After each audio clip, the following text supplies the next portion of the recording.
This lecture is on the alternating series test for convergence.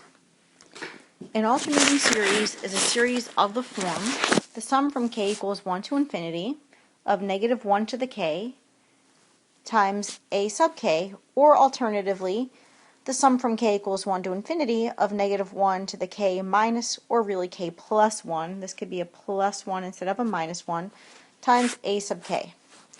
We are assuming that all the k's are positive. I don't know why the word assume didn't show up here. Oops. We assume the a's are all positive. An alternating series will converge if a sub n plus 1 is less than a sub n, which means the terms are decreasing. We can use tests for monotonicity. The tests for monotonicity, if you recall, are right here in the corner. You can check that a series is decreasing if the k plus first term, oh, that's a typo too. If the k plus first term minus the kth term is less than 0, meaning the a sub k plus first term is smaller than the a sub k term, or alternatively, another alternative test is when a sub k plus 1 divided by a sub k is smaller than 1, or lastly, if the derivative is negative. So first thing you have to do is check that the series is decreasing. So the terms of the series must be decreasing. We use one of the tests for monotonicity.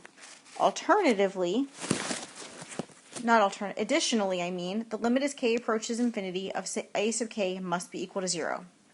Why does this actually matter? Why is this true? In case anyone cares about why this is true, we will look at the proof below. The proof will hinge on this intuitive idea that if the limit of the odd terms of a sequence converges to L, and the limit of the even terms of a sequence also converges to L, the whole sequence will converge to L. We will break this up into looking at the even nth partial sums and looking at the odd nth partial sums. Oops, not enough space, I think. I guess I'll have to try to scroll down here and create space. Okay, so keeping this in mind, so now, looking at the sum from k equals 1 to infinity of negative 1 raised to the k plus 1 power times a sub k, that would look the following way.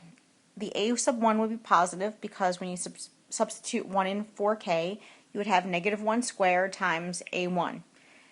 Then when k is 2, you would have a negative value times a2 plus a positive value times a3, so on and so forth. Now looking at the second partial sum, this would be a1 minus a2. The fourth partial sum would be a1 minus a2 plus a3 minus a4. Down the line, if I'm looking at the even partial sums, I can use the subscript 2n to indicate that. So this will be a1 minus a2 plus a3 minus a4 plus ... The even terms are always negative, so this will be minus a sub 2n. Hoping I have enough space for the odd partial sums, S1 is just a1. S3 is a1 minus a2 plus a3, so on and so forth. Oops. If I want to then discuss the odd partial sums, the subscript I would want to use there would be S sub 2n plus 1, which will be a1 minus a2 plus a3 minus a4 plus ... minus a sub 2n, because again the evens are always negative, plus a sub 2n plus 1. From here, let's now consider, oops, I hope I have enough space here.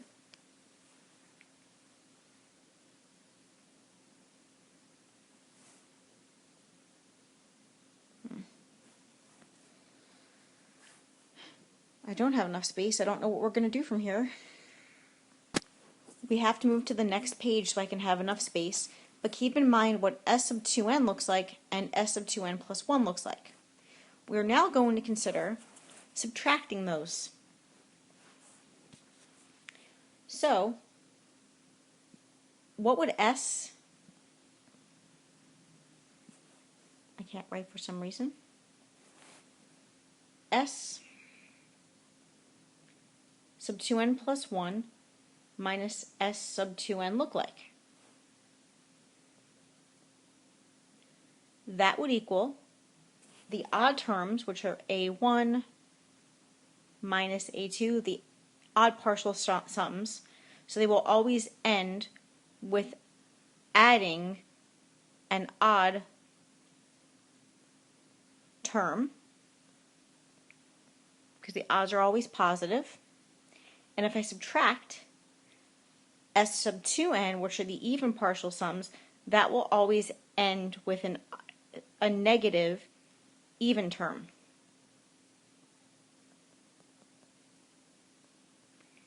Now, also, it may not be obvious, but if you think about what would be the term here, the term that's right there would be minus a sub 2n. I should have put that in. Now, if I'm subtracting all of these would cancel. Oops, I messed up. This would even cancel with this, and this ultimately ends up equaling a sub 2n plus 1.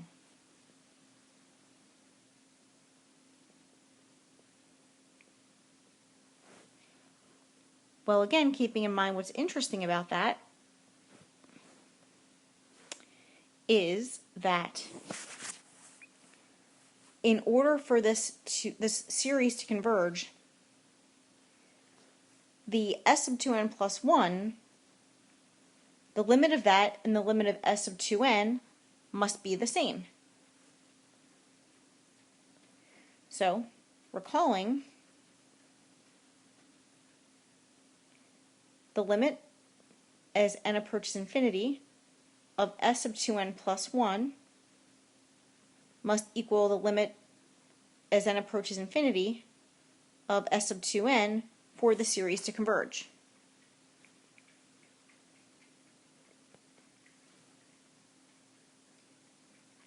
So then if we take the limit of the left and the right here, of s sub 2n plus 1 minus s sub 2n, that would equal the limit as n approaches infinity of a sub 2n plus 1.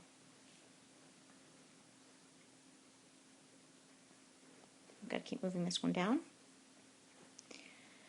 Now, this limit right here can be distributed through.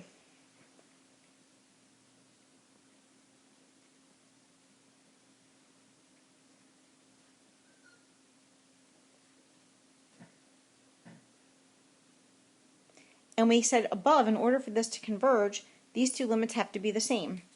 And I guess I should have named that. Let's call that limit L. So the limit of s sub 2n plus 1 and the limit of s sub 2n is L. So this is L, and let's not forget that this all equals the limit as n approaches infinity of a sub 2n plus 1. The implication there then, obviously, is that this equals 0.